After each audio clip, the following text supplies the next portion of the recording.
Nanti saya jawab soalan tu. A'udzubillahi minasyaitonirrajim. Bismillahirrahmanirrahim. Alhamdulillahirabbil alamin, nahmaduhu wa nasta'inu wa nastaghfiruh. Wa na'udzu billahi min syururi anfusina wa min sayyiati a'malina. May yahdihillahu fala mudhillalah wa man yudlil fala hadiyalah. Asyhadu an la ilaha illallah wahdahu la syarikalah wa asyhadu anna Muhammadan abduhu wa rasuluh. Subhanaka la ilma lana illa ma 'allamtana innaka antal alimul hakim. Allahumma 'allimna ma yanfa'una wanfa'na bima 'allamtana wa zidna ilma. Rabbi yassir wa la tu'assir, Rabbi tammi bil khair. Amma ba'du. InsyaAllah pagi ini kita sambung tadabbur surah Al-An'am ayat 74. Sebelum ni kita tengok pengajaran ayat yang lepas. Rasanya ayat 72 kan?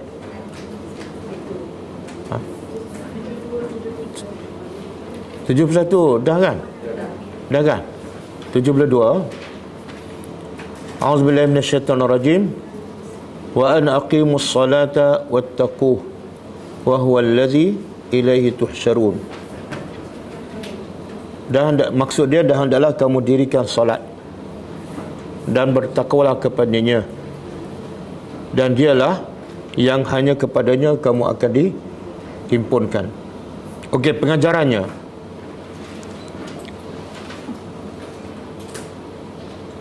Ibadat yang paling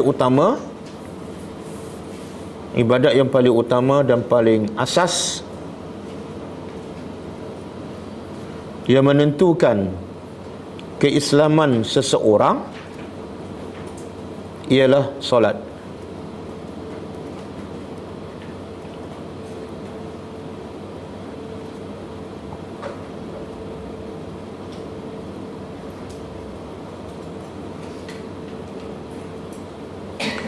Sesiapa yang mendirikannya, dia telah mendirikan agama.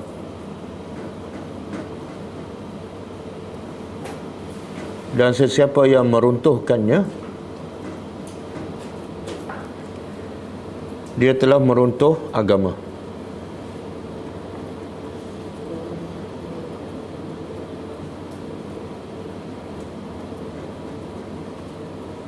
Yang kedua, beriman dengan hari akhirat. Beriman dengan hari akhirat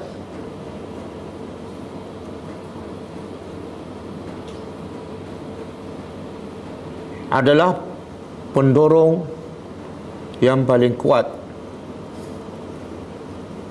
untuk manusia beramal soleh.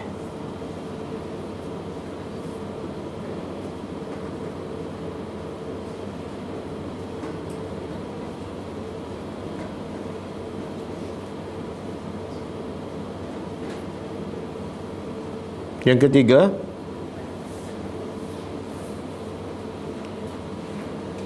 tidak ada satu pun amalan yang dilakukan di dunia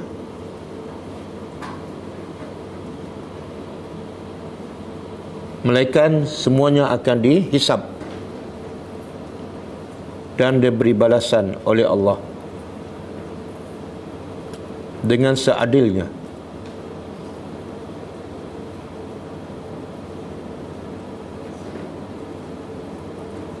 Walaupun hanya sebesar zarrah.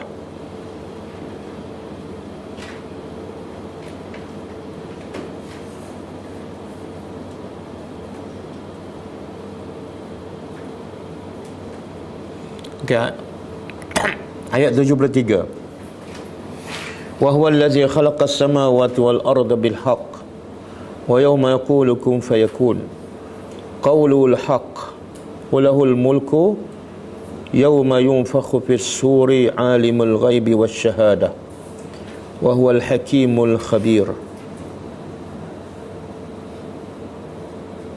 Maksud dia, dan dialah yang telah mencipta langit, 7 lapis langit dan 7 lapis bumi dengan sebenarnya.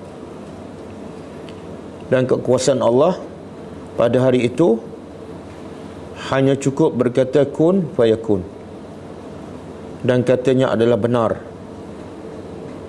bagi Allah, milik Allah, kerajaan pada hari ditiup as-sur. Dan Allah juga mengetahui perkara yang gaib dan yang nyata. Dan dia Maha Al-Hakim dan Al-Khabir. Pengajaran dia. Pertama,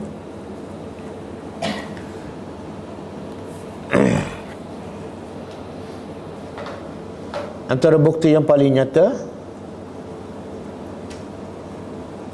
yang menunjukkan kewujudan Allah, keesaannya dan keagungannya ialah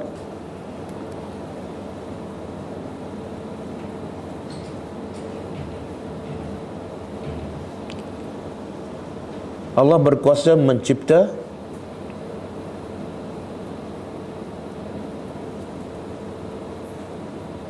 makhluk yang terbesar, iaitu 7 lapis langit dan bumi.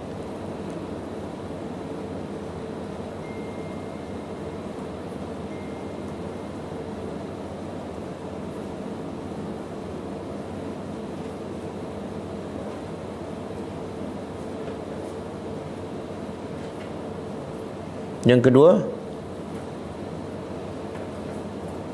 apa sahaja yang dicipta oleh Allah adalah benar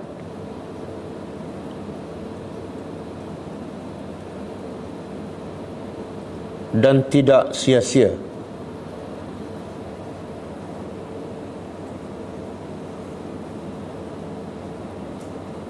Semua ada hikmah dan kebaikan untuk manusia.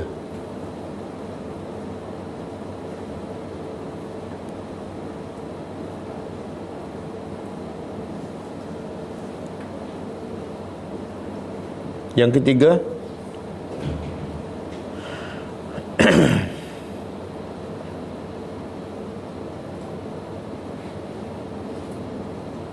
hanya manusia yang bodoh sahaja yang masih menyembah selain daripada Allah, yang bukan setakat tidak mampu mencipta apa-apa, bahkan Tuhan yang disembah itu adalah dicipta oleh manusia.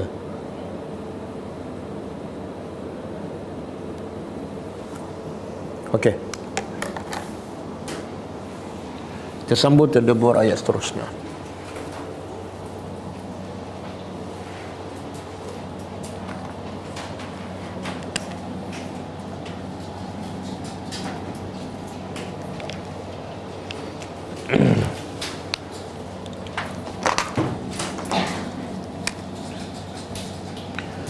A'udzubillahi minasyaitonirrajim.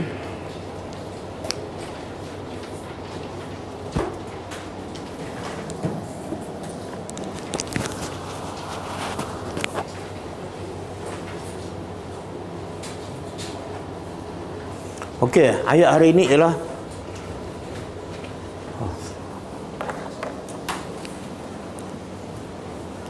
kalau ayat sebelumnya Allah menyebut bukti-bukti, dalil-dalil kewujudan Allah, keesaan Allah dan keagungannya. Antaranya termasuklah ciptaan langit dan bumi, ya.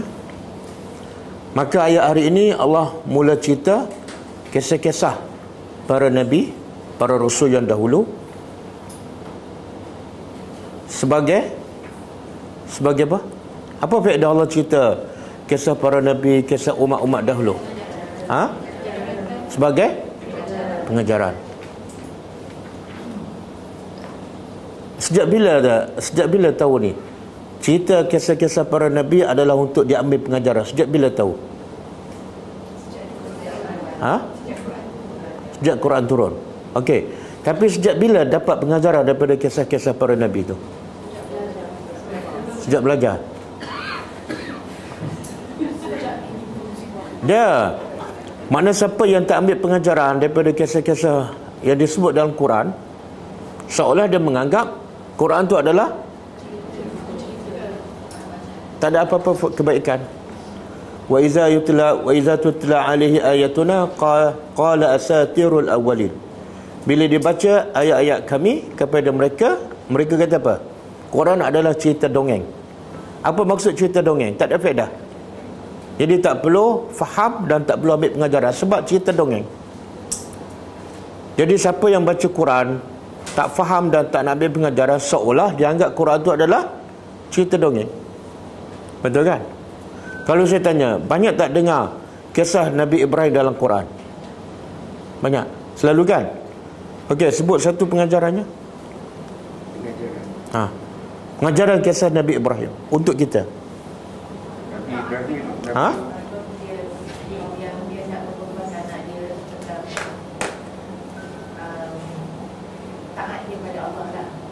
Jadi pengajarannya apa? Itu macam cerita tu, pengajarannya apa? Nabi Ibrahim tak pernah mensyirikkan Allah selain daripada. Pengajaran untuk kita? Pengajaran untuk kita ialah ketakwaan kita pada Allah lah. Maknanya walaupun ayah dia yang cipta berhala apa semua, tetap dia tidak setuju dengan ayah dia tetap tak. Tapi dalam kehidupan kita banyak tak unsur-unsur syirik? Tak ambil pengajaran itu kan? Pengajarannya ialah bila kita dapat pengajaran, kita jadikan dia sebagai panduan dan kita elakkan daripada berlaku pada kita. Kalau kita ambil pengajaran daripada awal lagi kisah para Nabi, kita akan jadi orang yang terbaik. Betul? Kita akan jadi umat Islam yang kuat. Okey? Jadi kisah pertama yang Allah rakam ialah kisah Nabi Ibrahim, supaya yang pertama mengambil kisah ini sebagai pengajaran ialah Nabi sendiri, Nabi kita sallallahu alaihi wasallam. Sebab Nabi buat kerja dakwah. Bila buat kerja dakwah, banyak cabaran, banyak ujian kan, banyak musibah. Ketika itu Nabi perlukan apa? Buat kerja adalah tak ada gaji kan? Nabi buat kerja ada gaji tak? Ada simpanan KWSP, boleh keluarkan 10,000. Jadi apa? Dalam buat kerja tak ada gaji, kena maki, kena baling batu, kena halau. Macam mana perasaan Nabi? Sebab itulah kisah-kisah para Nabi adalah hiburan kepada Nabi Muhammad. Bila Nabi tengok kisah umat dahulu lagi teruk, maka terhibur hati Nabi. Bila Allah cerita kisah para Nabi dalam Al-Quran, Nabi rasa apa? Oh, rupa-rupanya bukan aku seorang yang kena maki. Rupa-rupa semua para Nabi kena maki. Jadi kenapa aku nak bersedih? Dan semua para Nabi yang dahulu, Allah jaga mereka, Allah bela mereka dan mereka menjadi manusia yang mulia. Kenapa aku nak bersedih? Betul? Jadi kita bila dengar kisah-kisah, baca kisah Nabi Ibrahim, Nabi Musa, kita rasa terhibur tak? Rasa terhibur tak? Betul kan ni? Mana sebelum tu kita ada masalah je, bila baca kisah Nabi Ibrahim tersenyum je. Ada macam tu. Kalau tak ada tu tak ada lah. Okey. Wa iz qala, dan ingatlah ketika mana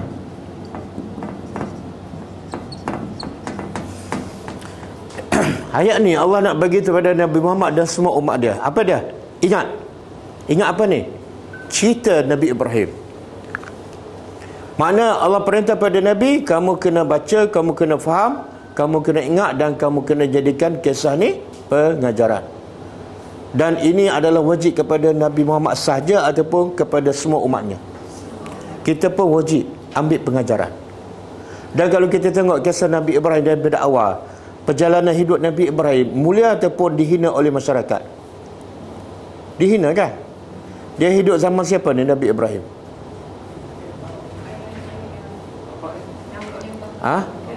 Yalah, zaman siapa? Memanglah dia hidup mesti zaman bapak dia. Tapi zaman siapa? Kerajaan Namrus bin Kan'an. Dan masa tu semua menjadi penyembah berhala, termasuklah bapa dia.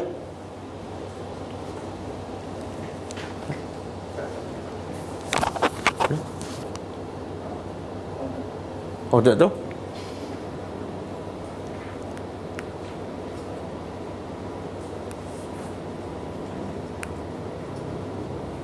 Mana nak tahu? Dah.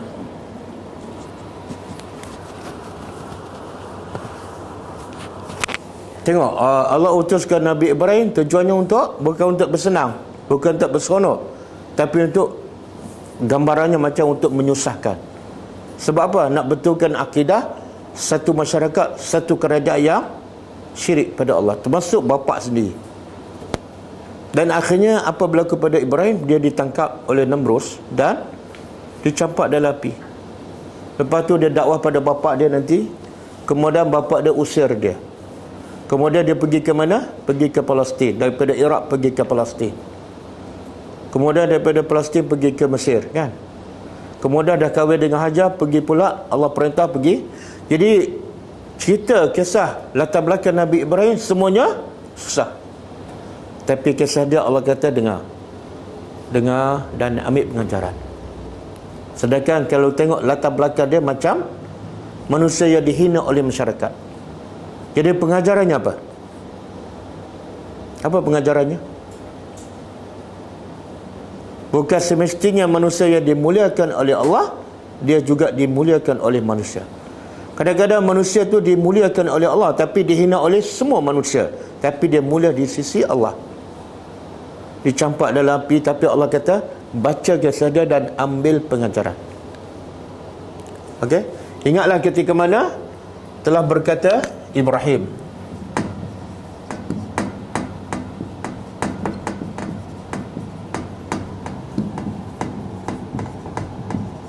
li abihi, li kepada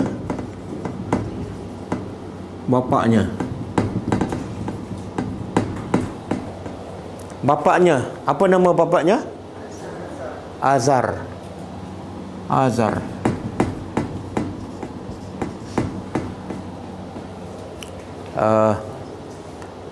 Ada ulama mengatakan, ahli tafsir mengatakan nama bapa dia Azar. Tapi dalam buku kitab Israiliyat, nama dia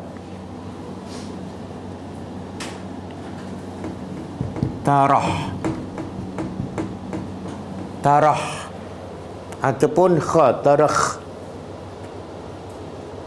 Kalau buka kitab-kitab Israiliyat ataupun kitab Taurat, dia sebut Ibrahim bin Tarah, bukan Ibrahim bin Azar. Jadi yang mana betul? Yang betul yang Al-Quran sebut. Cuma ada juga sebahagian mengatakan nama Ibrahim Tarah, tapi digelarkan Azar. Ada juga pendapat mengatakan nama Ibrahim, dua-dua ni nama dia. Tarah pun nama dia, Azar pun nama dia. Macam nama Nabi Yaqub. Nabi Yaqub satu nama dia. Yang kedua Israel. Israel itu nama Nabi Yaqub. Dan nama Nabi kita banyak kan. Antara yang paling selalu disebut Muhammad dan Ahmad.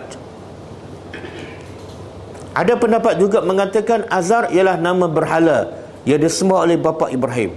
Sebab dia suka sembah berhala tu, maka dia pun digelar Azar. Okey, tak penting ya.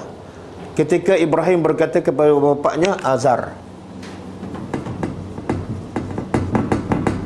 atattakhizu, adakah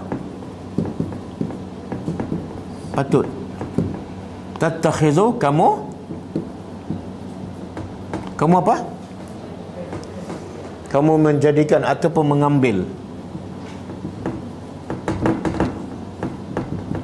asnam,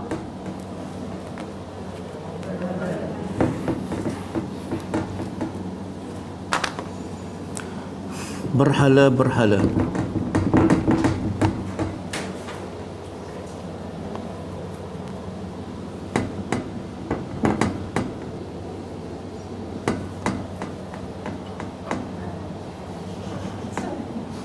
Mengganggu lah.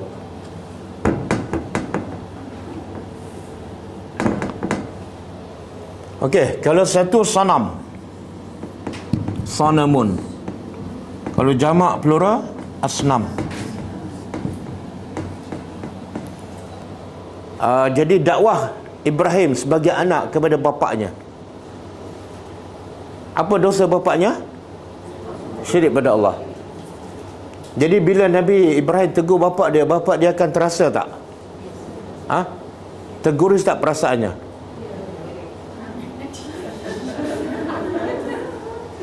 Jadi Ibrahim ni tak jaga tak perasaan bapak dia?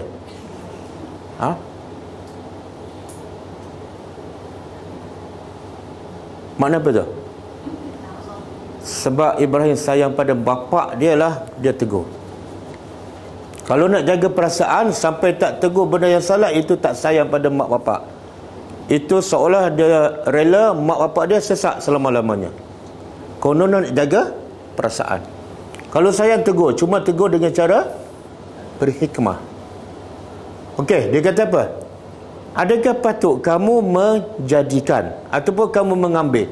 Makna kamu sendiri memandai-mandai mengambil. Ada siapa-siapa yang suruh kamu ambil patung sebagai Tuhan? Tak ada. Tuhan suruh? Tak ada. Nabi suruh? Tak ada.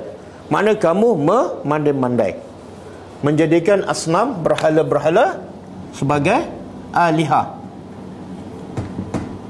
Tuhan-Tuhan. Alihah jamak. Kalau satu? Tak. Satu ilahun. La ilaha. Tidak ada ilah. Kalau satu ilah, kalau jamak, kalau plural alihah, Tuhan-Tuhan.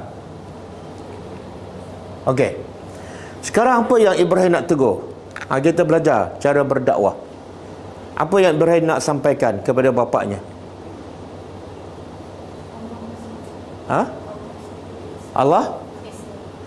Satu, Ibrahim nak tegurkan akidah bapa dia yang mensyirikkan Allah. Mensyirikkan Allah. Ataupun bapaknya tidak mentauhidkan Allah. Yang kedua, Ibrahim nak tegur, kenapa Tuhan kamu ramai sangat ni? Kenapa ada asnam? Kenapa kamu ambil ramai patung-patung? Dah lah patung ramai pula. Lagi tak masuk akal kan? Dia kalau kereta dua pemandu apa jadi? Isteri pun nak bawa, suami pun nak bawa. Suami pun nak break, isteri pun nak break. Apa jadi kereta tu? Kalau kereta yang kecil ada 3 orang pun dah rusak. Kalau 2 pemandu, kalau seluruh alam ada 2 Tuhan, apa jadi? Tak masuk akal. Nampak tak? Pertama, Ibrahim nak tegur, jangan mengambil selain pada Allah sebagai Tuhan. Yang kedua, kenapa ramai sangat Tuhan ni? Pasti ada masalah. Pasti Tuhan tu lemah. Bila perlu, Tuhan yang ramai. Okey. Kemudian kata Ibrahim, ini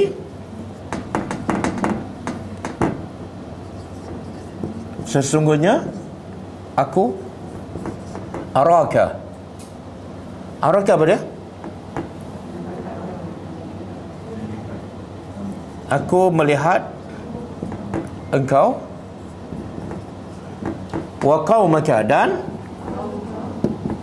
kaum engkau fi dhalalim mubin, dalam dalal, kesesatan, mubin yang nyata. Okey. Bahasa yang digunakan oleh Nabi Ibrahim biasa ke ataupun kasar? Aku lihat engkau ni dan kaum engkau ni dalam kesesatan yang nyata. Bahasa yang biasa ke ataupun kasar? Straightforward. Straightforward. Apa dia? Biasa. Kalau kita kata pada seseorang yang sembah berhala, kamu ni memang sesat yang sangat nyata, okey tak? Okey ke tak? Oh, tak okey pula. Ibrahim okey. Okey, ada 2 pendapat ahli tafsir. Pertama, ini kasar. Tapi bercanggah tak dengan perintah Allah, ud'u ila sabili rabbika bil hikmah wal mau'izatil hasanah. Allah kata, Berdakwalah pada jalan Tuhan engkau dengan hikmah, lemah lembut, jangan kasar. Tiba-tiba Ibrahim kata pada bapa dia dan kaum, kamu ni sesat yang nyata. Pendapat pertama dia kata memang kasar, tetapi sebelum ni Ibrahim dah dakwah dengan bahasa yang lembut. Jadi kalau dah lembut tak terkesan, maka kena ubah strategi. Cuba buka surah Maryam ayat 42 ke? Surah Maryam.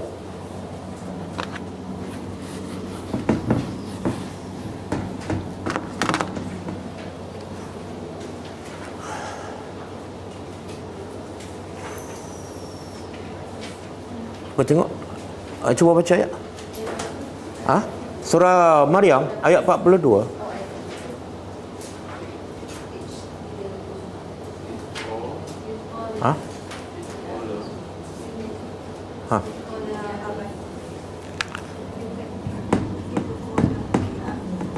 Iz qala li abihi ya abati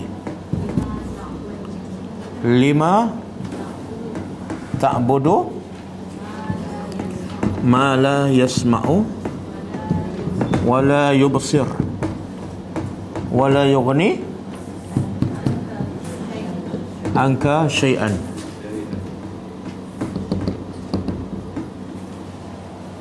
Cuba tengok terjemahan. Izqala, ingatlah ketika mana telah berkata Ibrahim kepada abihi, bapaknya, ya abati. Ya abati apa makna? Dia bahasa lembut, wahai bapakku, ataupun kalau terjemah, wahai bapak kesayanganku. Walaupun bapak dia adalah kufur dan syirik pada Allah, tapi bahasa diguna tetap lembut. Kemudian lima ta'budu, kenapa? Kenapa kamu sembah ma la yasma'u, apa yang tidak boleh mendengar, wala yubsir, dan apa yang tidak boleh melihat, dan wala yughni anka syai'a, dan tidak boleh sedikit pun membantu engkau. Kenapa sembah? Okey tak bahasa tu? Okey. Dan lepas ni pun Ibrahim kata ya abati, ya abati, sampailah bapak dia halau dia, uhjurni, pergi berembus. La illam tantahi, kalau kamu tak berhenti berdakwah pada aku, la arjumannaka, aku akan baling dengan batu. Apa jawapan Ibrahim lepas tu? Lepas bapak dia halau dan bapak dia bagi amaran nak baling dengan batu, apa kata Ibrahim? Ayat selepas tu. Cuba baca terjemahan selepas ayat ni. Baca surah. Kuat sikit. Baca. Sesungguhnya telah sampai kepadaku sebahagian ilmu yang tidak diberikan kepadamu, maka ikutlah aku, nescaya aku akan menunjukkan kepadamu jalan yang lurus. Okey, lagi. Lepas tu baca lagi. Pada yang itu janganlah engkau menyembah syaitan, sesungguhnya syaitan itu derhaka kepada Tuhan yang Maha. Okey, lagi. Wahai ayahku, aku sesungguhnya bimbang engkau akan ditimpa azab daripada Tuhan yang Maha Pemurah, sehingga engkau menjadi sahabat bagi syaitan. Okey, lagi. Ayat ini berkata, bencikah engkau kepada Tuhan-Tuhanku, wahai Ibrahim? Jika engkau tidak berhenti, pasti engkau akan berlejam, maka tinggalkanlah aku untuk waktu yang lama. Dan Ibrahim berkata, semoga keselamatan dilimpahkan kepadamu, aku akan memohon keampunan bagimu kepada Tuhanku. Sesungguhnya dia sangat baik kepadamu. Dan aku akan menjauhkan diri daripadamu dan daripada apa yang engkau sembah selain Allah. Dan aku akan berdoa kepada Tuhanku. Mudah-mudahan aku tidak akan kecewa dengan berdoa kepada Tuhanku. Subhanallah, lembut tak? Lembut tak cara Ibrahim berdakwah? Walaupun kena halau, kena maki dah, kena ugut, tapi tetap dia kata apa? Semoga kamu selamat, semoga Allah ampunkan dosa kamu. Lepas tak berkesan, ini pendapat pertama, Nabi Ibrahim guna bahasa yang tu. Nabi Ibrahim berdakwah kepada bapa dia seorang, tapi ayat ni berdakwah dengan bapa dia dan kaum dia sekali. Okey. Pendapat yang kedua, dalalim mubin, bukan kasar. Dalal ni makna dia menyimpang. Allah pernah tak sebutkan kepada Nabi Muhammad dal? Pernah tak Allah sebutkan pada Nabi kita SAW sebagai dal? Pernah? Wa wajadaka dalan. Allah pernah dapati engkau wahai Muhammad dalan. Perkataan yang sama. Jadi dalan tu bukan mestinya sesat, tapi salah, tersilap, tersalah ataupun menyimpang. Okey? Jadi pendapat kedua, dalalul mubin bukan kasar. Okey, mubin. Apa makna mubin? Apa maksud tu? Kamu ni menyimpang yang sangat jelas. Apa maksud jelas? Terang-terangan. Iyalah, macam mana tu? Ha? Sebab patung tu kamu buat. Patung tu kamu buat. Tak dengar, tak melihat, tak boleh bantu kamu. Tiba-tiba yang kamu buat itulah yang kamu sembah. Sangat clear, mubin. Macam mana kamu boleh masih sembah? Boleh faham? Macam kita pergi abang pergi Ipoh kan, signboard besar je tulis exit ke Ipoh, besar, sebesar-besarnya, tapi dia terus pergi ke Kangar. Ini kesesatan yang nyata. Kalau signboard tu kecil ataupun kelabu, tak dia pergi ke Kangar, okeylah, itu kesesatan yang sama-samar. Boleh faham? Cuba buka surah Al-Hajj ayat 73. Surah Al-Hajj ayat 73.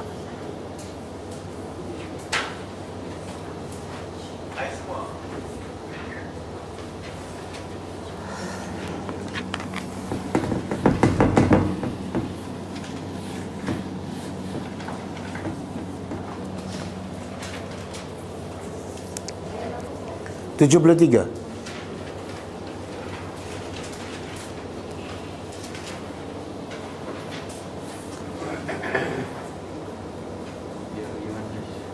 Okey, ya Yohanes, saya tak tulis panjang tu. Baca, kemudian saya terjemah. Cuba baca.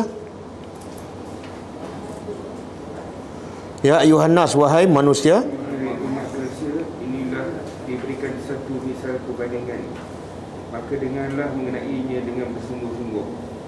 Sebenarnya mereka yang kamu seru dan sembah yang lain dari Allah itu tidak sesekali akan dapat mencipta seekor lalat walaupun mereka berhimpun ramai-ramai untuk membuatnya. Dan jika lalat itu mengambil sesuatu dari mereka, mereka tidak dapat mengambilnya balik daripadanya. Kedua-duanya lemah belaka. Lemah yang meminta dari mendapat hajatnya dan lemah yang diminta daripada menunaikan. Okey, faham? Maknanya macam mana? Boleh bagi saya faham? Patung yang dicipta Ha? tak boleh nak buat. Even lalat tu kecil. Patung tu tak boleh nak mencipta lalat. Okey, kemudian Allah nak buat contoh ni. Dia banyak Al-Quran Allah bagi contoh supaya apa? Sebab dengan contoh manusia lebih faham dan jelas apa yang Allah nak sampaikan. Okey, macam mana patung tu tak boleh buat lalat kan? Kemudian kalau lalat tu ambil satu daripada patung tu pun, kalau lalat tu ambil makanan daripada patung tu, patung tu tak boleh ambil balik. Lepas tu Allah kata apa? kau berkumpul lah ramai-ramai. Kalau kau nak buat untuk tak boleh juga. Ya. Tak faham ah? Saya Ustaz nampak ayat dekat sini nak beritahu macam bodoh yang nyata macam bodoh Dia Allah kata ya Yohanes, wahai manusia. Mana Allah cakap dengan semua orang beriman dan orang kafir. Dibuat contoh pada kamu. Dibuat contoh pada kamu kan. Dan contoh-contoh dalam Quran, kalau manusia tak faham, kalau sahabat Nabi bila dia baca ayat pasal yang contoh-contoh ni, dia tak faham, dia menangis. Kenapa dia menangis? Sebab Allah sebut dalam surah Al-Ankabut ayat 42, wa tilkal amsal nadribuha linnas wa ma ya'qiluha illa al-alimun.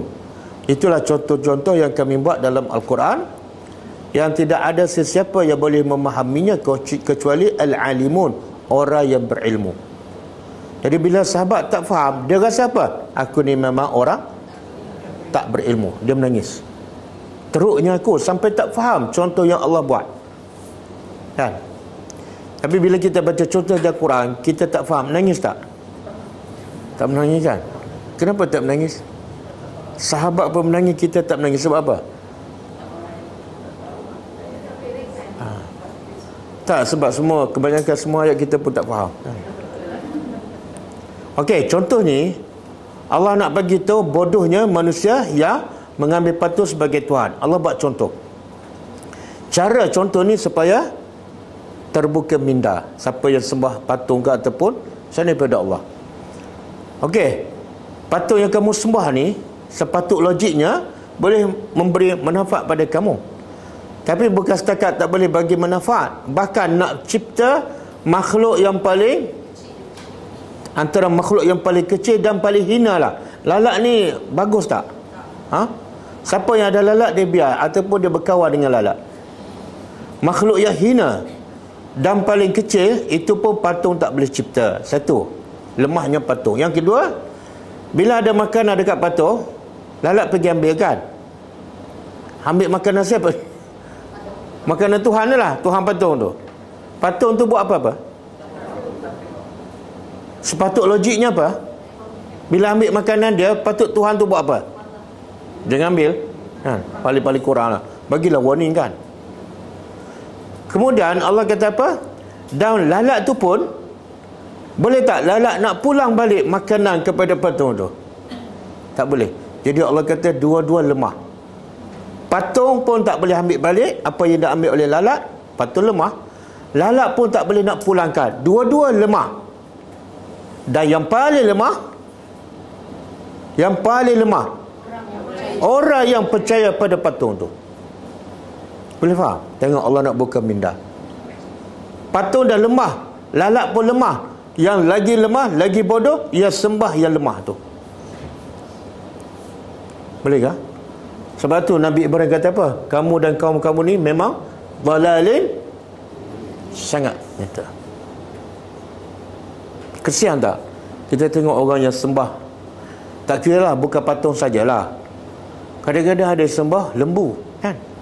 Ada kan? Lembu pun terkejut, kenapa nak sembah aku kan? Biasa orang sembelih aku makan, kamu sembah.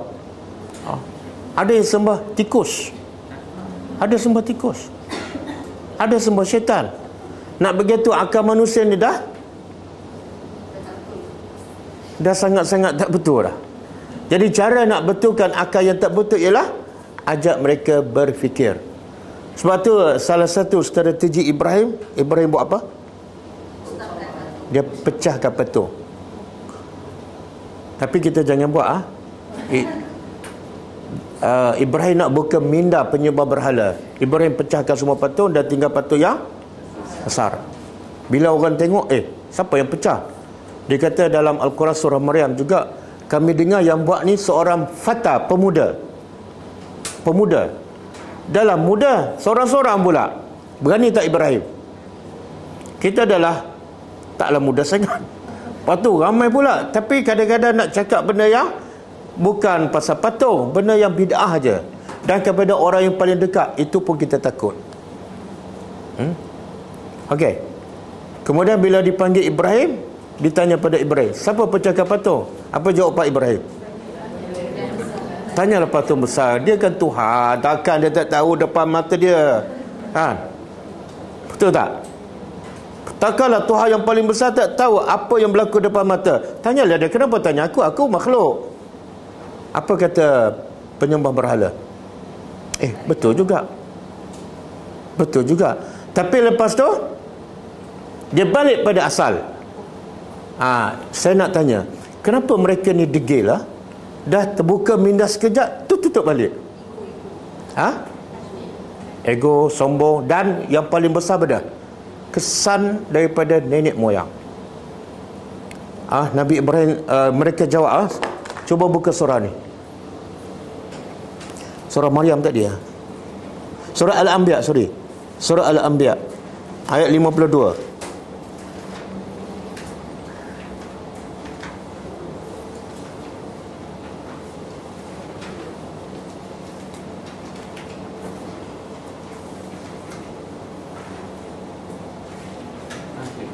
Okey. Ayat 52. Dah jumpa. Okey. Cuba tengok. Apa maksud ayat tu? Ketika Ibrahim berkata kepada bapaknya dan kaumnya. Apa dia? Apa ni patung-patung ni yang kamu masih sungguh-sungguh menyembahnya? Tengok apa jawapan kaum dia. Ini penyakit masyarakat. Dia tak ada hujah sembah patung. Memang tak masuk akal pun. Dan mereka pun tak ada hujah. Tapi sebab apa? Kami dapati nenek moyang kami dah sembah sekian lama. Makna apa ni? Apa punca mereka tetap degil? Apa puncanya? Iyalah, kenapa tu? Degil, tak nak kalah, kenapa? Yang jenis mengikut ni sebab apa? Tak nak berfikir. Kami malah nak fikir, alah ikut je lah. Jadi yang jenis ikut je lah, puncanya tak nak berfikir. Termasuklah yang suka, maaf saya cakap, yang suka buat benda bid'ah ni.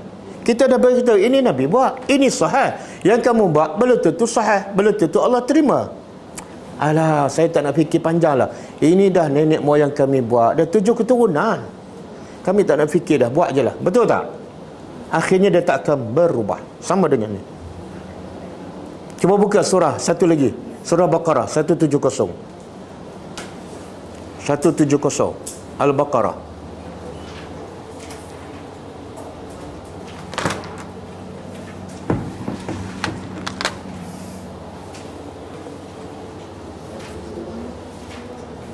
Anda. Okey. Allah kata apa? Wa iza, dan apabila dikatakan kepada mereka turut dan akan apa yang telah diturunkan oleh Allah, mereka menjawab, tidak, bahkan kami hanya menurut apa yang kami dapati datuk nenek kami lakukan. Bila dia kata pada mereka, ikutlah apa yang diturunkan oleh Allah. Sebab itu daripada Allah, daripada pencipta, ikutlah. Jawapan mereka, kami ikut. Ini jawapan orang yang malas berfikir. Ikut je lah. Jadi bila dia malas berfikir, dia akan kekal dalam kesesatan. Okey. Pengajaran dalam ayat ni juga, kenapa Allah suruh Nabi ingat kisah ni, kisah Ibrahim, dan Allah perintah Nabi dan umat dia ambil pengajaran. Kenapa? Sebab Nabi berdakwah kepada orang musyrikin. Apa akidah orang musyrikin Mekah? Sembah berhala.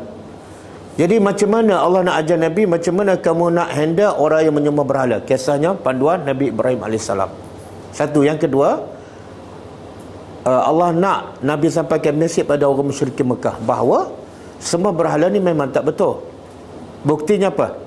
Nabi Ibrahim sendiri berdakwah supaya sembah berhala ini dihapuskan. Dia orang Nasrani, orang apa lagi? Orang Kristian, orang Yahudi, dan orang musyrikin Mekah. Mereka ni semua mendakwa bahawa mereka ikut agama Nabi Ibrahim. Kalau kita baca Quran, Yahudi, Kristian, orang musyrikin semua mendakwa, klaim bahawa dia adalah keturunan agama Nabi Ibrahim AS. Maka ayat ni menempelak mereka. Ibrahim tak pernah sembah berhala. Macam mana kamu kata agama kamu adalah daripada Nabi Ibrahim? Tak. Jadi ayat ni membuktikan Ibrahim tidak pernah sembah berhala. Bahkan Ibrahim memerangi mereka yang menyembah berhala. Okey, kemudian wa kazalika. Dan kazalika apa dia?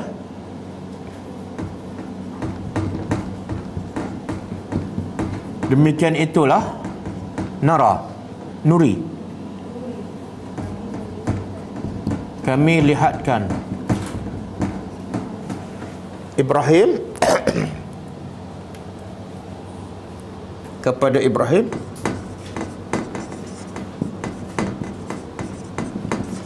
malakut dengan mulk sama. Bahasa Arab mulk dengan malakut sama. Yang kita biasa jumpa apa dia? Mulk. Dalam surah apa? Surah Mulk. Tabarakallazi biyadihil mulk. Jadi malakut kalau kita terjemah kerajaan. Cuma kenapa di sini tambah wauta? Dalam bahasa Arab, wauta itu sebagai tanda mubalaghah, iaitu menunjukkan lagi kehebatan kerajaan Allah. Wauta adalah menunjukkan lagi kehebatan kerajaan Allah. Begitulah kami tunjukkan kepada Ibrahim kerajaan as-samawat.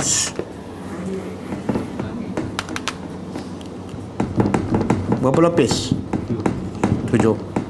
Wal ard, dan bumi. Bumi berapa lapis? Bumi 1 ke 7? 7 juga?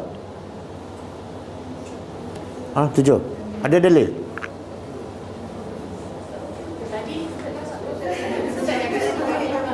Oh, sejak bila kata-kata saya boleh jadi dalil?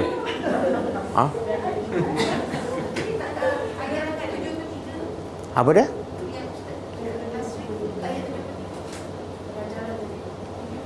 Mana ada?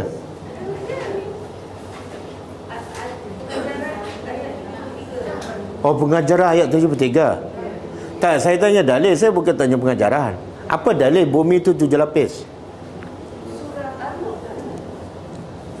Tak, itu bukan jawapan, itu nak tanya balik saya tu. Saya pernah beritahu surah At-Talaq. Surah At-Talaq ayat 12. Satu-satunya ayat yang menyebut bumi juga 7 lapis ialah surah At-Talaq. Kau betul tak? Betul ke?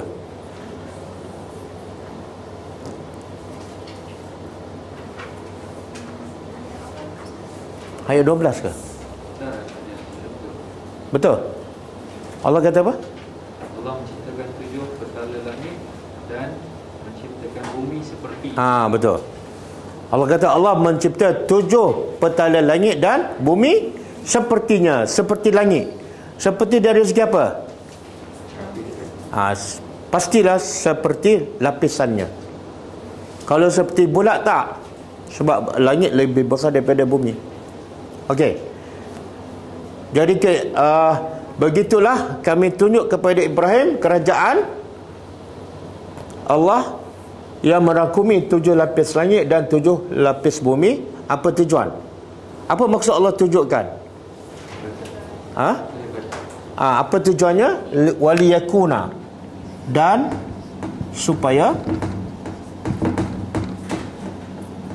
dia itu, iaitu Ibrahim, menjadi minal muqinin, dari orang-orang yang yakin.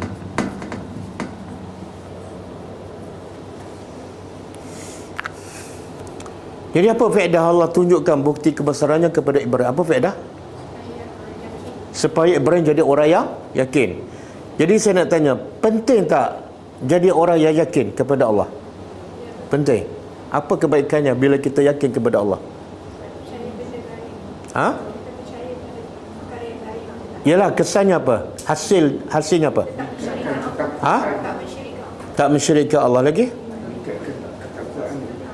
Meningkatkan ketakwaan lagi? Redha lagi? Sekarang apa dia?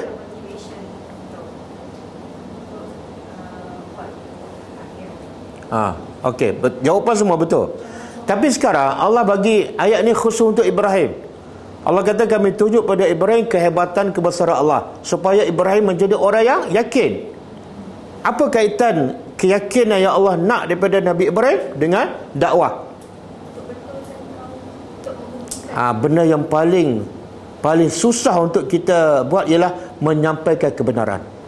Dan punca susah nak sampai kebenaran, tidak ada keyakinan. Betul? Betul kan? Dah setahun kita tak berani lagi sampaikan. Sebab kita asyik takut orang kata. Takut. Betul tak? Kita tak yakin pada Allah. Kita tak takut pada dosa, tak menyampaikan. Akhirnya kita tetap berkawan dengan orang yang buat maksiat. Kita tetap berkawan dengan orang yang buat bid'ah. Kadang-kadang kita pun sekali kongsi. Sebab apa? Tak yakin kepada Allah. Sebab itulah ni satu bukan kerja yang kecil. Nabi Ibrahim nak apa ni? Nak menukar akidah satu masyarakat yang semuanya kufur, termasuklah bapaknya sendiri. Kalau Nabi Ibrahim tak yakin, keyakinan tak mantap, Ibrahim tak ada kekuatan untuk menyampaikan. Sampai dia dicampak dalam api pun Ibrahim masih yakin kan. Masa nak dicampak dalam api, malaikat datang nak bantu. Apa jawapan Nabi Ibrahim AS? Hasbunallah. Kalau kamu yang bantu, aku tak nak. Sebab aku tahu kamu adalah makhluk. Aku tahu kamu nak bantu macam mana pun kamu tak mampu. Sebab kamu makhluk. Aku yakin pada Allah. Kamu tak boleh sejukkan api, tapi Allah boleh tak sejukkan api. Keyakinan Ibrahim kepada Allah, sebab itulah dia reda masuk dalam api, dan akhirnya dengan sebab keyakinan baru Allah sejukkan api. Sama juga Nabi Musa. Macam mana Allah boleh belahkan laut menjadi lebuh raya? Sebab apa? Keyakinan Nabi Musa kepada Allah.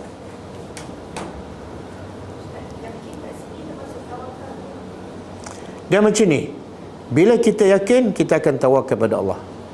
Bila yakin tak sepenuhnya, tawakal kita pun goyang. Okey.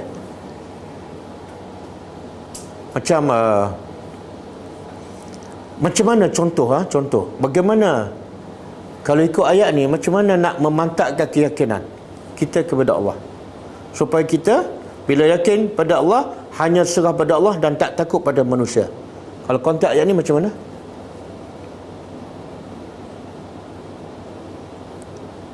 Tak faham soalan? Faham, nak jawab tu. Tak.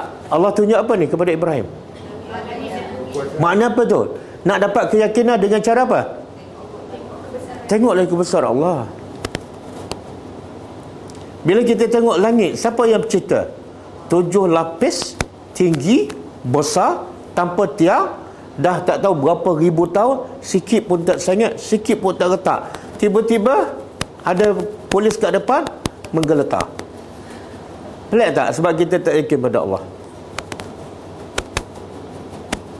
Sebab itulah Ibrahim ni salah satu cara dia nak yakin pada Allah. Ingat tak kisah? Dia minta pada Allah satu benda supaya hatinya lebih yakin kepada Allah. Apa dia? Dia minta apa tu?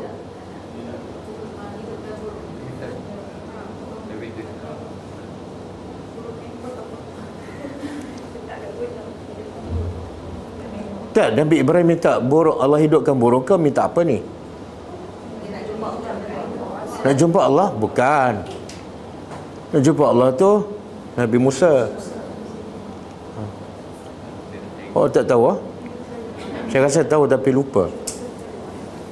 Kata Ibrahim, Rabbi arini kaifa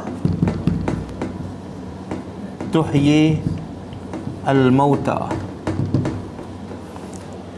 Ibrahim minta pada Allah proses nak yakinkan hati. Salah satunya, wahai Tuhan, arini. Apa makna arini? Saya tahu, tak pernah dengar. Kalau Aryani, pernah dengar? Aryani.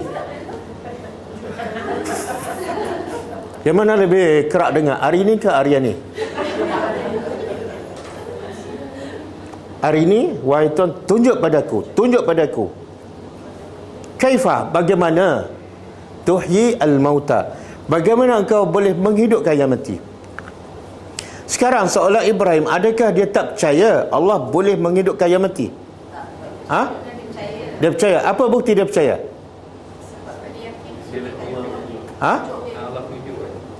Tengok soalan ialah kaifa. Dia bukan nak persoalkan. Kalau dia tak percaya, soalan dia macam ni, bolehkah engkau hidupkan orang mati? Itu soalan tak percaya, syirik. Tapi soalan Ibrahim apa dah? Boleh tak tunjuk cara?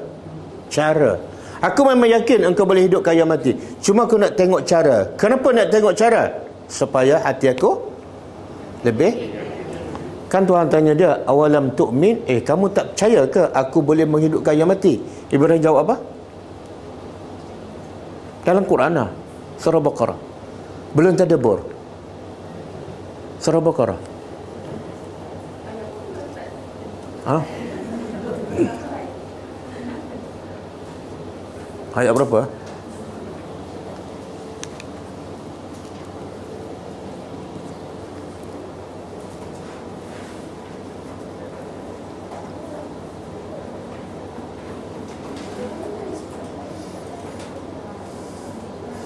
Surah Baqarah ayat 260. Okey, sekarang semua baca. Semua baca dan semua baca terjemahan. Boleh faham tak maksud dia? Sama tak dengan apa yang saya cakap? Surah Baqarah 260.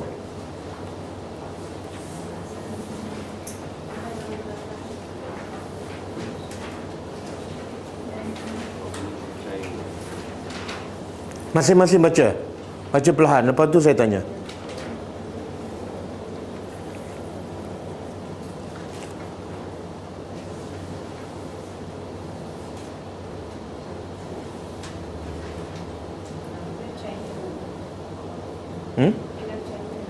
Dia dah percaya, tapi lihat tatma'inna qalbi. Subhanallah. Saya nak tanya, Ibrahim dah yakin tak kehebatan kekuasaan Allah? Tapi kenapa dia minta lagi? Kenapa dia minta? Jawapannya ialah Yalah, dia panggil apa? Ilmu ada berapa peringkat? Satu,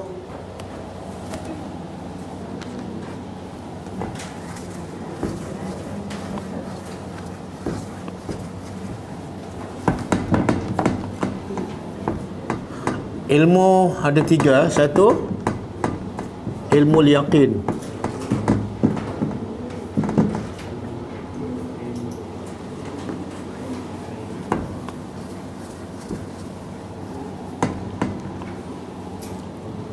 Ilmu yaqin satu. Yang kedua, ainul yaqin. Yang ketiga, haqqul yakin.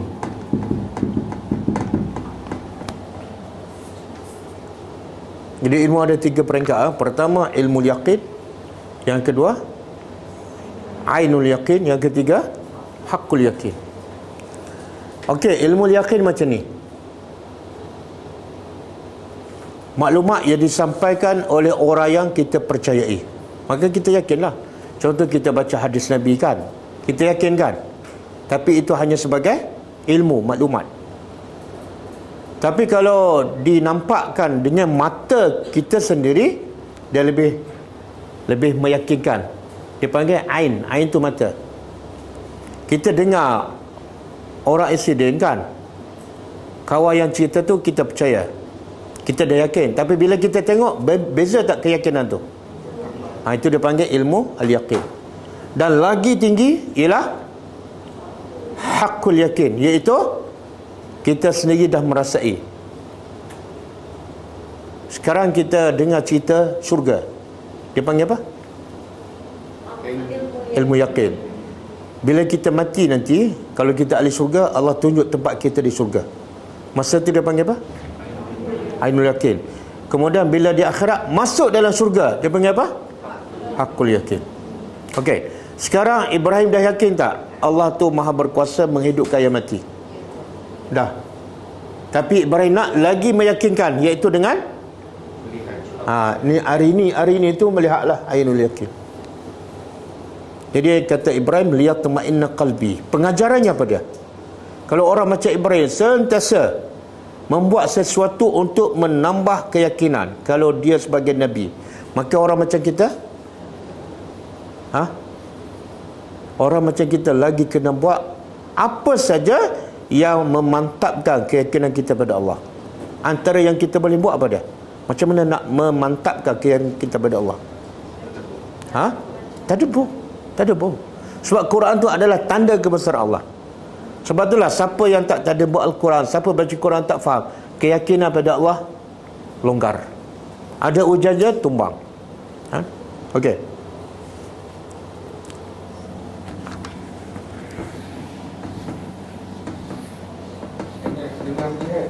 kejadian yang Allah ciptakan, bukan itu dah masuk ke dalam second level ainul yakin. Yang mana? Kita melihat satu kejadian ciptaan Allah. Ya, dalam bab tu lah. Dalam bab tu lah. Boleh menambahkan. Yalah, macam saya bagi tahu lah. Saya ada anggur yang sangat sedap. Itu dia panggil apa tu? Ilmu yakin. Lepas tu minggu depan saya bawa. Itu dia panggil apa? Minggu ketiga saya bagi pelajar makan. Hakul yakin. Hakul yakin. Okey. Itu contoh jangan tunggu Sebab tu Allah sebut keyakinan pada Allah, keyakinan pada akhirat adalah asas seseorang itu akan menjadi orang yang benar-benar beriman dan bertakwa. Antara ciri-ciri awal orang bertakwa di awal surah Baqarah, Allah sebut apa? Allazina yu'minuna bil ghaib. Kan? Yang kedua, tak ingat juga awal surah Baqarah. Wa yuqimunas salah. Mendirikan salat Allah sebut kedua ke yang pertama? Kenapa kedua? Kalau dia tak percaya pada ilmu ghaib, tak percaya pada ganjaran pahala, tak percaya pada akhirat, dia takkan solat. Takkan solat. Kemudian wa yunfiquna. Dia infak. Itu pun dia tak akan infak kalau dia tak percaya pada ganjaran yang ghaib. Dan di last kali Allah tutup dengan apa? Wa bil akhirati hum yuqinun. Dengan akhirat mereka sangat yakin. Sebab itulah Nabi dan para sahabat sanggup mati untuk agama. Sebab apa? Sebab mereka yakin pada akhirat. Korbankan dunia untuk dapat syurga yang kekal abadi. Jadi bagi mereka nak korbankan dunia senang. Sebab itulah bagi yang paling susah nak tinggal dunia apa dia? Orang kafir. Kenapa? Sebab bagi mereka tidak ada kehidupan akhirat. Dan yang paling mudah nak meninggalkan dunia ialah orang beriman. Sahabat Nabi kalau diisytiharkan perang, berlomba nak pergi mati syahid ke ataupun mengelak? Kenapa? Sebab Nabi tanam keyakinan pada akhirat, bahawa akhirat khairun wal akhiratu khairun. Sambung bukan terjemah. Bal tu'siruna al-hayata ad-dunya wal akhiratu. Ini baru tanya surah lazim ya. Bal tu'siruna al-hayata ad-dunya wal akhiratu khairun wa abqa. Surah apa ni? Kau tak pernah dengar? Bukan. Mana ada surah Mulk ni?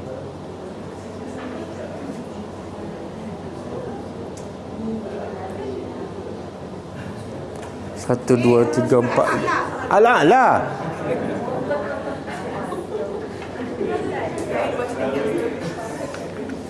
Kau jarang baca surah Al-A'la? Kau jarang? Witir. Tapi kau tak baca sampai ayat ni? Tak baca, tapi saya tak ingat. Blur sekejap. Okey. Di hujung Allah kata apa? Bal. Allah nak bagi tu penyakit manusia. Bal, bahkan tu'siruna, kamu melebihkan, mengutamakan kehidupan dunia, sedangkan akhirat khairun wa abqa. Sedangkan akhirat lebih baik dan lebih kekal. Kenapa masih mengutamakan kehidupan dunia? Kan pelik kamu ni. Kalau tanya akhirat kekal ke dunia, dia jawab akhirat. Kalau tanya siapa lebih baik, akhirat ke, dia jawab akhirat. Tapi kehidupan dia tak sama dengan jawapan. Betul? Okey, cukup Dah habis kan?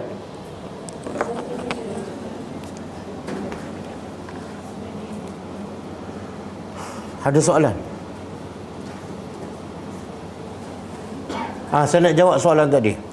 Mana lebih baik, iktikaf di masjid ataupun iktikaf di rumah? Soalan tu tak betul. Sebab tidak ada iktikaf di rumah. Bukan Ah. bukan iktikaf di rumah. Maksud saya, kan kita dah tahu kan dia datang dengan package tadi. Imam akan buat video solat tadi lah. Kita niat nak berdiri iktikaf di masjid sebab itu mengikut apa yang Rasulullah suruh. Tapi bila kita pergi kat masjid tu, mungkin aktiviti dekat masjid tu mengganggu kita untuk kita bermunajat dengan Allah. Okey? Okey. Adakah lebih baik saya solat di rumah ataupun saya teruskan juga iktikaf di masjid? Okey, macam ni. Kita balik pada tujuan solat malam. Tujuan solat malam khususnya di 10 akhir Ramadan supaya solat tu lebih ikhlas dan lebih khusyuk. Tapi bila kita pergi masjid untuk beriktikaf, menyebabkan solat kita tak berapa ikhlas sebab ramai orang. Yang kedua, kadang-kadang terganggu. Bila kita solat malam, mereka solat malam juga kan dengan speaker apa semua. Dan akhirnya tujuan kita solat malam tak tercapai. Maka ketika itu lebih baik kita solat kat rumah. Solat kat rumah. Jawab. Sebab itu juga yang saya tengah ada keadaan serba salah tu. Kita nak pergi sebab nak mengikut satu jalan sunnah tadi. Tapi bila sebab announcement dah ada dah, okey kita akan buat ni pada pukul sekian. Kita fikir macam. Tapi kalau kita boleh pergi ke masjid beriktikaf dan masa diawan tahajud kita tak join sama, kita boleh buat sendiri dan solat kita tak terganggu, maka itu yang terbaik. Sebab apa? Sebab kita dapat amalkan sunnah iktikaf. Iktikaf ni adalah sunnah yang sangat besar yang Nabi tak pernah tinggal selama 9 tahun. 9 kali Ramadan, 9 kalilah Nabi tak pernah tinggal iktikaf. Bahkan ada satu riwayat Nabi pernah iktikaf selama sebulan. Apa makna iktikaf? Duduk dalam masjid, tinggal semua urusan dunia, tinggal semua urusan keluarga. Duduk dalam masjid itu dalam konteks malam saja ke atau? Tak. Iktikaf, Nabi iktikaf peringkat awal, Nabi iktikaf 10 awal Ramadan. Nabi duduk siang dan malam. Lepas tu Jibril beritahu salah ni, tak tepat. Yang tepat ialah 10 tengah. Nabi pun iktikaf 10 tengah Ramadan. Kemudian Jibril beritahu lebih tepat ialah 10 akhir Ramadan. Jadi lepas tu Nabi sentiasa beriktikaf di 10 akhir Ramadan siang dan malam. Nabi masuk malam 20, ada riwayat kata malam 21, dan Nabi tak keluar rumah kecuali pagi raya ataupun malam raya. Bahkan ketika Nabi nak sikat rambut, kadang-kadang Nabi mandi, Nabi nak sikat rambut kan, Nabi olok kepala dia di rumah dia. Dan siapa yang sikat rambut Nabi? Aisyah. Kenapa Nabi tak keluar satu badan? Itu makna iktikaf. Kalau keluar kepala, dia tak dikira keluar daripada masjid. Duduk dalam masjid je. Dia, masyarakat kita, satu benda yang sangat pelik lah. Tinggal rumah 10 hari 10 malam duduk masjid. Sangat pelik kan? Tapi bagi orang beriman, sangat biasa. Kenapa sangat biasa? Sebab yang dia nak ni, dia tinggal 10 hari, dia akan dapat apa? Lailatul Qadar. Lailatul Qadar nilainya ialah 83 tahun beribadat tanpa ada satu dosa pun. Pagi, petang, siang, malam selama 83 tahun, semua pahala. Kamu tinggal 10 hari je kerehatan, kelazatan di rumah untuk dapat umur dan ibadat amal soleh 83 tahun. Sebab tu Nabi tak pernah tinggal, sahabat tak tinggal. Jadi siapa yang masih berat untuk tinggal rumah, dia tak tahu nilai Lailatul Qadar. Dia tak tahu kelebihan beriktikaf di masjid. Saya sebelum PKP, saya selalu iktikaf di masjid 10 hari 10 malam. Tapi lepas PKP tak ada. Ini pun rasanya tak dibenarkan sepenuhnya. Jadi, adakah contoh wanita tak pergi ke masjid dia di rumah, dia tak dapat Lailatul Qadar? Tak. Lailatul Qadar untuk semua, bukan mesti di masjid. Dia kat rumah pun boleh Lailatul Qadar. Cuma tak dapatlah pahala beriktikaf. Satu. Yang kedua, dia kalau kita iktikaf ni, fokus kita lain dengan di rumah. Sebab bila kita di masjid kan, kita tak fikir dah nak masak apa, nak kemas rumah, nak layan suami, nak jaga. Tak fikir. Fokus 100% kepada ibadat dan kepada Allah. Mana kualiti ibadat kita lagi hebat. Dan lagi mudah untuk kita dapat Lailatul Qadar. Kan kalau duduk rumah baca Quran sekejap nampak peti ais kan, ha? Lepas tu nampak dapur, nampak gelas, macam-macam, ha? Hanya jauh hari mengenal mak nikam hadis Melayu, ha? Orang yang betul-betul rasa nikmat duduk dalam rumah Allah, dia tak akan tinggal. Kalau dia dah intikaf sekali 10 hari 10 malam, dia akan istiqamah setiap tahun bila dia rasa nikmat tu. Jadi pakai hadis tu dalam 10 hari 10 malam tu tak balik rumah langsung lah? Tak. Oh, susah nak buat tu. Ha? Susah lah nak buat. Kenapa susah? Itu juga sebagai latihan. Latihan tinggal rumah sebelum kita mati. Bila mati tinggal rumah berapa hari? 10 hari okey lah, belum mati lagi. Susah mungkin Latihan, ha? Ya. Perempuan isteri Nabi pun pernah beriktikaf bersama Rasulullah. Dia orang yang berakal waras, memang berlomba untuk beriktikaf. Sebab hadiah bonus yang paling mahal yang kita tak akan dapat di bulan yang lain. 83 tahun amal soleh. Amal kita katalah umur 60. Amal soleh kita yang betul-betul diterima daripada umur 60, agak-agak berapa tahun? Agak-agak cukup tak untuk melayakkan kita masuk syurga? Kita rasa tak cukup, rasa tak layak. Tiba-tiba Allah nak bagi 83 tahun, hanya kamu duduk 10 malam. Tiba-tiba kita tolak. Apa makna tu? Sombong dengan Allah. Kalau masjid itu besar, dia keluar masuk mana yang kita putus iktikaf? Okey. Kalau kita beriktikaf 10 hari 10 malam, apa yang tak boleh? Pergi balik rumah, ziarah orang sakit, ziarah kematian. Dia tak boleh tu, maksudnya bila pergi je terbatal iktikaf. Apa yang boleh? Keluar pergi tandas, ambil wuduk. Katalah di masjid tak ada makanan, kita nak beli sahur, tak apa. Tapi pergi beli sahur, jangan duduk lepak kedai mamak pula setengah jam. Itu bukan iktikaf. Tapi kawasan masjid tu Tak, kawasan masjid tu maksud di luar masjid lah. kadang-kadang masjid ada 2 lapis. Ha? Kita bawa ke orang semayang kat tu. Boleh. Tak apa, selagi nama masjid boleh. Ha? Parking, tempat parking. Tak, iktikaf maknanya dia beribadat dalam masjid. Jangan beribadat tempat parking. Kalau masa dalam kepada aku, kalau masa tengah iktikaf, mungkin kalau tidur tak dapat kan? Ha? Tak, kita ni manusia, bukan robot kan, ha? Jadi kadang-kadang kita dengar Nabi bila masuk Ramadan, kebanyakan malam Nabi beribadat, sikit je Nabi tidur. Tapi bila masuk 10 akhir Ramadan, ada riwayat mengatakan Nabi tak tidur, Nabi gandakan. Bila tu? 10 akhir Ramadan. Tapi kita bukan macam Nabi. Jadi kalau mengantuk sangat, tidurlah, ha? Cuma janganlah lepas tarawih tidur sampai subuh. Itu tak payah iktikaf lah, balik rumah lah, ha? Ha? Masa dalam kepada tu berapa lama? Saya baca banyak bersih. Tak, dia Lailatul Qadar bermula daripada bila? Maghrib, berakhir subuh, hatta matla'il fajr, sampai terbit matahari. Jadi daripada tempoh maghrib sampai subuh, siapa yang dapat walaupun sekejap, dia akan dapat Lailatul Qadar. Bahkan ulama mengatakan kalau dia solat Isya, kemudian dia solat sunat, kemudian dia solat tarawih, kebetulan malam tu Lailatul Qadar, dia dapat. Katalah lepas tarawih dia tertidur, bangun-bangun azan subuh, dia bukan sengaja, tapi kebetulan malam tu Lailatul Qadar, dia akan dapat. Kemudian yang paling penting apa? Siapa yang dapat Lailatul Qadar tak mesti dia ada tandanya. Jadi jangan sibuk cari tanda sampai tak jumpa Lailatul Qadar. Jadi macam mana kita nak tahu kita dapat? Ha? Macam mana kita nak tahu kita dapat? Buat setiap malam. Allah tak suruh kita cari sampai kita tahu dapat. Bukan, sebab Ustaz cakap tadi, kalau ni kita dapat, so bila kita dapat sesuatu, mestilah kita tahu kita dapat sesuatu. Tak perlu tahu. Dengar hadis Nabi. Nabi kata man qama lailatul qadri imanan wahtisaban ghufira lahu ma taqaddama min dhanbi. Dengar maksud dia.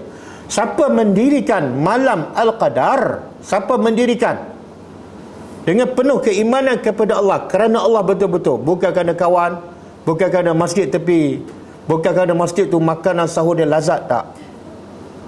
Wahtisaban, dan betul-betul mengharapkan ganjaran pahala, diampunkan dosanya. Stop. Nabi tak sebut dengan syarat kamu tahu kamu dapat Lailatul Qadar. Syarat dapat Lailatul Qadar apa? Mendirikan malam. Cukup. Sebab tu penyakit masyarakat kita dia sibuk cari tanda. Dia tak beribadat, tak berzikir, tengok pokok dah tunduk tak? Tanda yang Nabi sebut tu biasanya selepas Lailatul Qadar. Malam ni Lailatul Qadar, tanda Allah bagi besok. Siapa cari tanda memang terlepas. Oh, dia kata, Ustaz, pagi semalam memang betul lah cuaca sejuk. Kamu buat apa semalam? Saya tidur.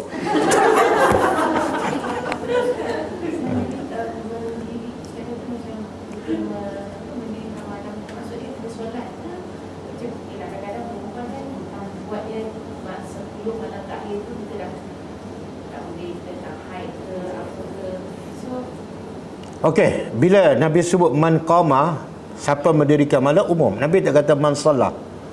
Sebab Nabi ni rahmatan lil alamin.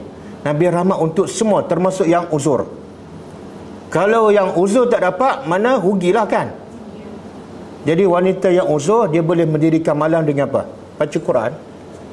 Pendapat yang mengatakan boleh berzikir, baca terjemahan, berzikir, apa lagi? Baca buku agama, pergi sedekah, bagi infak kepada orang fakir miskin.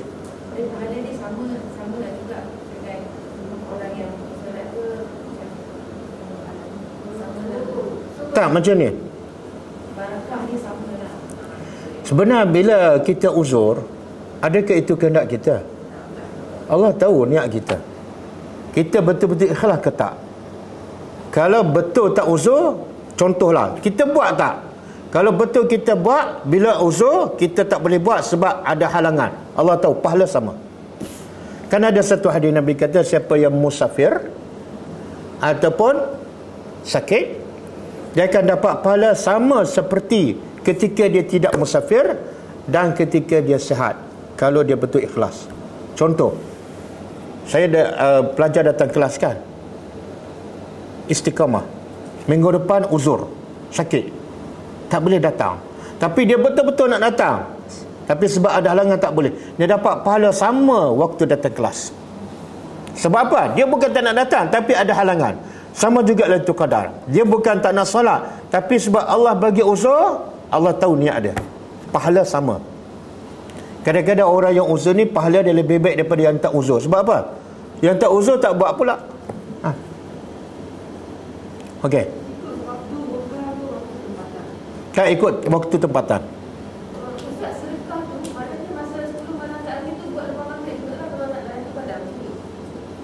Dah orang beriman, Allah kata allazina yunfikuna amwalahum bil-laili wan-nahar. Ciri-ciri orang beriman, infak harta siang dan malam. Siang pun infak juga, jangan malam je. Kalau nak pahala lebih, ya, betul. Betul. Pahala lebih malam Al-Qadar lah. Kalau kita sedekah RM1 dapat berapa? 83 tahun. Tapi jangan jadi hamba kepada malam Al-Qadar. Siang dia tak infak. Infak juga.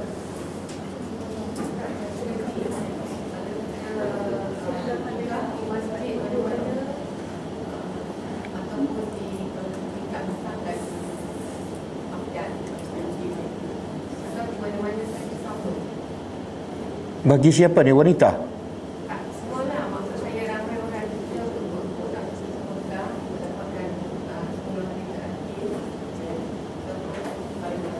Tak, dia macam ni, innamal a'malu binniat.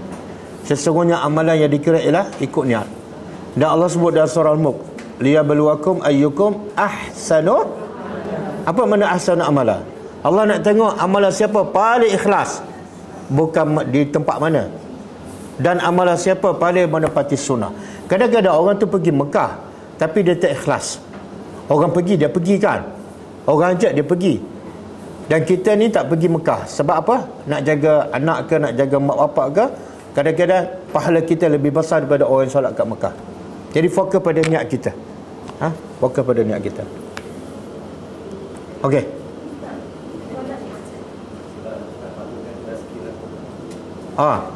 InsyaAllah malam ni ada tazkirah pasal 10 akhir Ramadan. Pukul 10 malam live. Apa dia? Solat malam tu termasuk apa Ustaz? Solat malam, solat tahajud. Tak, dia solat malam ni hanya solat dia macam ni. Kalau kita solat selepas maghrib, apa saja solat sunat selepas isya ke, solat selepas isya, solat sunat lepas isya ke, solat witir ke, solat tarawih ke, semua tu dia panggil solat malam. Sebab berlaku di waktu malam. Tapi kalau kita nak solat tahajud, syarat dia kena tidur dahulu.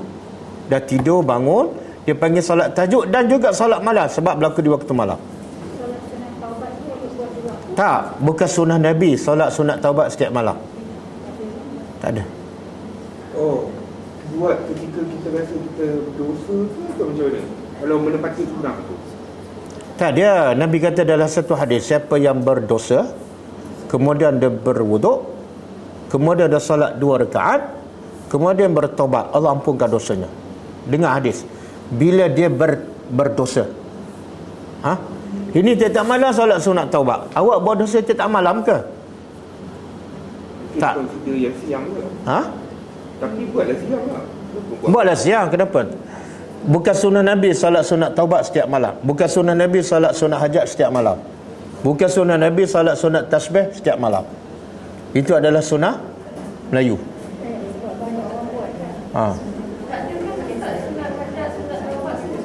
Tak ada.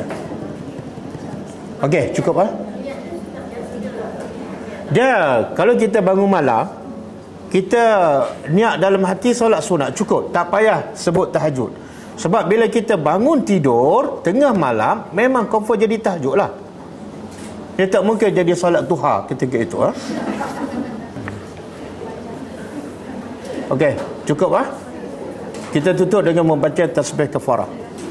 Subhanakallahumma wa bihamdika, asyhadu an la ilaha illa anta, astaghfiruka wa atubu ilaik.